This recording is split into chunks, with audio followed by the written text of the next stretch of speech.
So hey guys, welcome to my channel. Hello কেমন আছো? So আজকে হচ্ছে ডাবল ভিডিও মিক্স।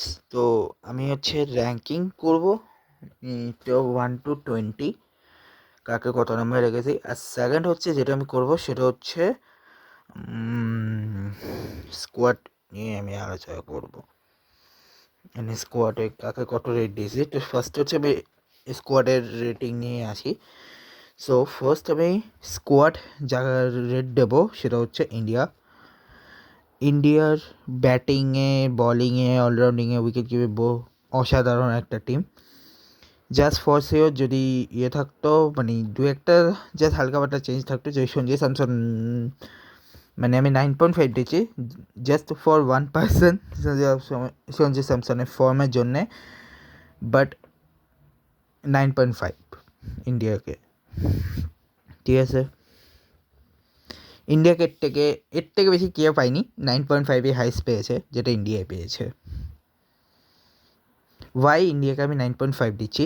বিকজ ওদের ব্যাটিং ডেপথের জন্য প্রথমত প্রথম ওপেনিং স্লটে ডেফিনেটলি অভিষেক শর্মা এবং ঈশান কিষান, এরপর নাম্বার 3-এ তিলক বর্মা, তারপর সূর্যকুমার যাদব ক্যাপ্টেন, তারপর শিবম দুবে, অক্ষর প্যাটেল, হার্দিক পান্ডিয়া, এরা তো আছে, রিঙ্কু সিং আছে, ওয়াশিংটন সুন্দর আছে, আরেক উইকেট কিপার সঞ্জু স্যামসনের জন্য সেটা আমি আচ্ছা শুধু 0.5 কাটছি।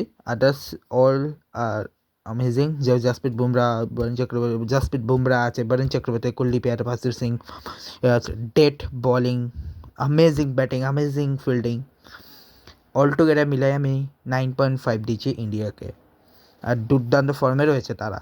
জাস্ট একটা লাস্ট তারা মাত্র দুটো টি-টোয়েন্টি রয়েছে, একটা সাউথ আফ্রিকার এগেস্টে, একটা হচ্ছে এগেস্টে, আর একটা মানে একটা নিউজিল্যান্ডে গেছে, একটা অস্ট্রেলিয়া গেছে। মোট 3টা রেজাল্ট দিয়েছে। এছাড়া বাকি সব জিতেছে। তো ওদের জিতার রেটটা এতটাই বেশি যে ওদেরকে আমি এর থেকে কম পয়েন্টও দিতে পারলাম না। তো 9.5। ইন্ডিয়ার যদি আমি রিসেন্ট সিরিজগুলো বলি, আমি তোমাদের যদি ইন্ডিয়ার রিসেন্ট সিরিজ যে দলগুলো এগেছে তারা খেলেছে, তারা রিসেন্টলি খেলেছে হচ্ছে মানে 2025-এর এন্ড থেকে যদি আমি বলি, মানে বেসিক্যালি 24-এ ওয়ার্ল্ড কাপের পর থেকে আমি তোমাদের বলি, মানে শুধু টি-20 সিরিজের কথা বলবো, ঠিক আছে।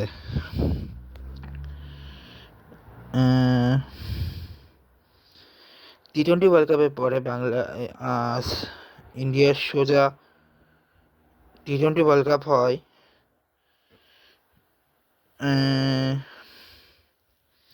টি-20 ওয়ার্ল্ড কাপটা হয় হচ্ছে ওয়েস্ট ইন্ডিজ জুন জুলাইয়ের দিকে, ঠিক আছে। জুন জুলাইয়ের দিকে হয় আর কি।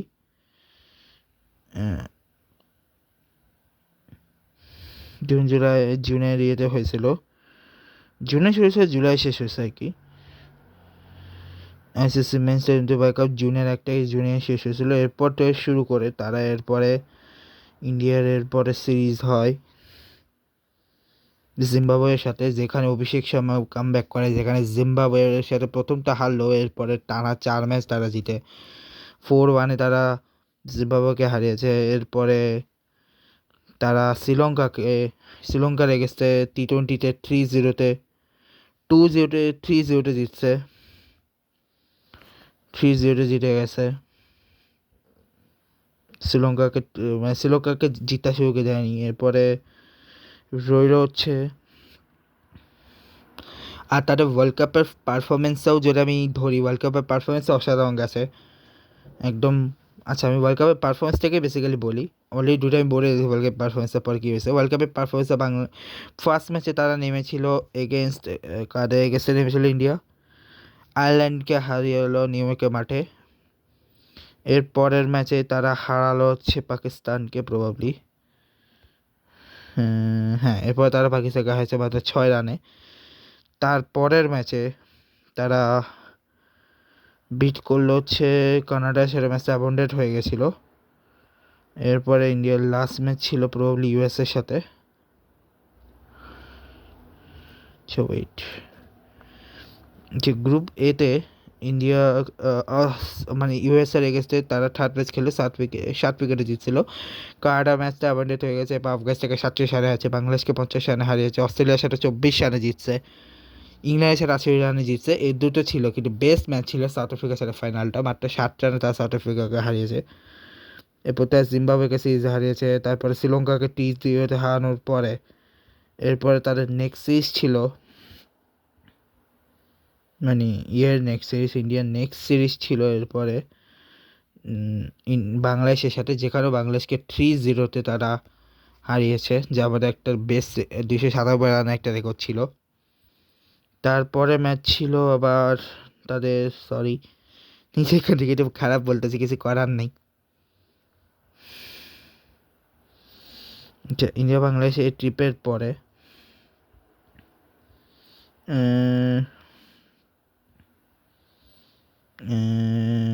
এরপরে তারা সাউথ আফ্রিকার সাথে ট্রিপ করেছিল, যেখানে তারা 5 টি-20-র মধ্যে সেকেন্ড 4 টি-20-তে সাউথ আফ্রিকাকে হারিয়ে, মানে সরি 4 টি-20-র মধ্যে 3 টি-20-তে 3-1-তে হারে, 3-1-এ তারা সাউথ আফ্রিকাকে হারায়।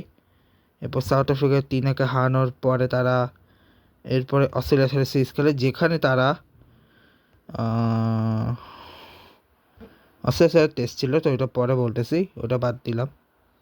আমি সব টি-20-র হিসাবে আসতেছি, টেস্ট বা এর হিসাবে না, ওটা তখন আসবে যখন টেস্টের কিছু থাকবে। তো এছাড়া কোনো টি-20 ছিল না বছর। এরপর ইংল্যান্ডের সাথে তারা চ্যাম্পিয়ন্স ট্রফির আগে একটা টি-20 সিরিজ খেলেছিল, যেখানে তারা 4 টি-20, 5 টি-20, 5টাতেই ইংল্যান্ডকে 5-0, না সরি 4-1, কারণ মাঝে একটা জিতছিল টি-20টা, বাকি দুটাতেই তারা হারিয়েছিল, 4টাতেই তারা হারিয়েছিল। এরপরে চ্যাম্পিয়ন্স ট্রফির পরে ইন্ডিয়া সিরিজের পর সিরিজ খেলতে থাকে, মানে অনেকদিন গ্যাপ নেই তারা, চ্যাম্পিয়ন্সের পরে বেশ কিছু লম্বা গ্যাপ ছিল, ঠিক আছে ঠিক আছে। এবং 25-এ খুব বেশি ম্যাচ ইন্ডিয়া কিন্তু খেলেনি, ইংল্যান্ডের সাথে একটা তারা সিরিজ করেছিল, যেখানে তারা মানে টেস্ট খেলেছিল মাঝে এর মধ্যে নিউজিল্যান্ড ইন্ডিয়ার সাথে, বাট না দাঁড়াও 1 সেকেন্ড, 25-এরটা আমি একটু হিসাব করে দিই, দাঁড়াও। তার দুর্ধর্ষ ফর্মে ছিল, এ কারণে তাদেরকে আমি দিলাম 9.5। এরপরে আসি হচ্ছে পরে পরে যার স্কোয়াড, নামিবিয়াকে যেহেতু নামিবিয়া সম্পর্কে অতটা আমার জানা নেই, বাট যতটা ওদের সম্পর্কে, যতটা আমি ওদের ম্যাচ খেলতে দেখেছি, ওই হিসেবে আমি নামিবিয়াকে পয়েন্ট দিতে চাইবো 7/10। ঠিকঠাক আছে, অত কঠিন স্কোয়াড আর অত ভালো স্কোয়াডও বলতে পারবো না, বাট মোটামুটি কমপ্লিট করার মতো টিমটা আমি 7 দিচ্ছি। সেকেন্ড বেস্ট যাকে আমি দিয়েছি সেটা হচ্ছে অস্ট্রেলিয়া, 9.4 দিয়েছে আমি অস্ট্রেলিয়াকে। ইন্ডিয়ার থেকে ডেপথ একটু কম, বেসিক্যালি 9.4 না 9 দিয়েছি, বিকজ ওই 3জন থাকলে, এবং যদি আগে ওই 3জন থাকলে জাস্ট ফর বলিংয়ের জন্য আমি ওদের থেকে কেটে নিয়েছি পয়েন্ট। ওদের বলিং লাইন আপ বর্তমানে খুব বাজে, আগের বলিং লাইনটা বেস্ট ছিল, ব্যাটিং লাইন ভালো, টিম ডেভিড আছে, ট্রাভিস হেড আছে, রেন্সিও আছে, তারপরে গ্রিন আছে, ম্যাক্সওয়েল আছে, এই সমস্ত প্লেয়াররা তো আছে, কিন্তু অস্ট্রেলিয়া মেইন যে ট্রায়ো, ওই ট্রায়োটা না থাকার কারণে আমি ওদের থেকে 1 পয়েন্ট কেটে নিলাম। জিম্বাবুয়েকে আমি কী দেবো ভাই, জিম্বাবুয়ে বর্তমান স্কোয়াডের শুধু ওই রাজা এবং ছাড়া তেমন কোনো ভালো প্লেয়ার নাই, কিন্তু তাও টি-20 একটু ভালো টিম দেখে ওদেরকে আমি মোটামুটি অস্ট্রেলিয়ার একটু নিচে রেখেছি, মানে 8.5-এ রেখেছি। নামিবিয়া বা অন্যান্য টিমের থেকে ভালো। ওমান, যাদের র্যাঙ্কিং অনেক যাদেরকে আমি দিয়েছি অনেক বাজে একটা পজিশানে, আচ্ছা এটা ছিল আমি র্যাঙ্কিং করছি, এটা ছিল আমি স্কোয়াডের করে দিচ্ছি, আর ইন্ডিয়ারটা অনেক লম্বা বলে ফেলেছি, 7 মিনিটের উপরে আমি ইন্ডিয়ারটাই বলেছি। আচ্ছা আচ্ছা, একটা কথা বলে দিই, নামিবিয়া যেগুলো বলি সেগুলো একটু বলে দিই। নামিবিয়ার বর্তমানে খুব বেশি সিরিজ খেলেনি, সো ওদের সম্পর্কে আবার জানা নেই। অস্ট্রেলিয়া মোটামুটি ভালোই সিরিজ খেলেছে, কিন্তু অস্ট্রেলিয়া খুব আপ ডাউনে গেছে, সো ওটাও আমি 9 দিয়েছি। জিম্বাবুয়েও ওই রকম আপ ডাউনে গেছে। ওমানেরটাও মোটামুটি ভালোই খেলেছে ওমান, কিন্তু ওয়ার্ল্ড কাপে তাদের একটু প্রবলেম হয়, বাট যেহেতু গত বছর নামিবিয়াকে তার টক্কর দিয়েছে, তো নামিবিয়ার কাছাকাছি ওদেরকে দেবো 7, ওদেরকেও 7/1 দিচ্ছি আমি। ইংল্যান্ডকে আমি দিচ্ছি 9.4, সরি 9 না 8.5, ইংল্যান্ডকে ডাইরেক্ট আমরা 8.5 দেবো, বিকজ এটা ওটা বেস্ট টিম না, বেস্ট টিম থাকলে আমি অবশ্যই দিতাম। শুধু ওদের বলিং লাইনটা ভালো, ব্যাটিং লাইন আমার একটু প্রবলেম লাগতেছে, ওদের মিডল অর্ডার স্পেশালি, ওদের ওপেনিংও ঠিক আছে, এন্ডিংও ঠিক আছে, বাট মিডল অর্ডার একটু প্রবলেম হতে পারে। নামিবিয়া বা অস্ট্রেলিয়া কিন্তু আবার মিডল অর্ডার বা কোনো কিছু প্রবলেম নেই, ওদের একটু বলিংয়ে প্রবলেম হতে পারে। নামিবিয়া আর ওমানের মেইন প্রবলেমটা হচ্ছে ওরা বড় টিমের সাথে স্ট্রাগল বেশি করবে। জিম্বাবুয়েরও সেম হইতে পারে, বাট জিম্বাবুয়ে একটু সুবিধা হচ্ছে, জিম্বাবুয়ে নামিবিয়া ওমানটা একটু পারফেক্ট, সো ওরা আগের ওয়ার্ল্ড কাপগুলো ভালো পারফরমেন্স করছে, তো হিসেবে রেখে একটু আমি পয়েন্টটা বেশি দিয়েছি জিম্বাবুয়েকে, 8 দিয়েছি আমি, 8/10 দিয়েছি আমি জিম্বাবুয়েকে, ঠিক আছে। এরপর হচ্ছে নেপাল যেহেতু অলরেডি টেস্ট নেশনের সাথে ভালো খেলেছে, সো ওয়েস্ট ইন্ডিজের থেকে বেশি পয়েন্ট দিতে হবে ওদেরকে। আমি দেবো ইংল্যান্ডের সাথে যে টক্কর দেওয়ার মতো টিম যেহেতু, আর আগে সাউথ আফ্রিকার মতো দলকে যেহেতু ওরা দিয়ে দিয়েছে, তো আমি ইংল্যান্ডের থেকে একটু বেশি পয়েন্ট দেবো, 8.65 দেবো আমি ওদেরকে, 8.65। এটা কোনো র্যাঙ্কিং হয় না, বাট আমি 8.65 দেবো। সাউথ আফ্রিকাকে আমি 9 দেবো, বিকজ সাউথ আফ্রিকা দুর্দান্ত একটা টিম।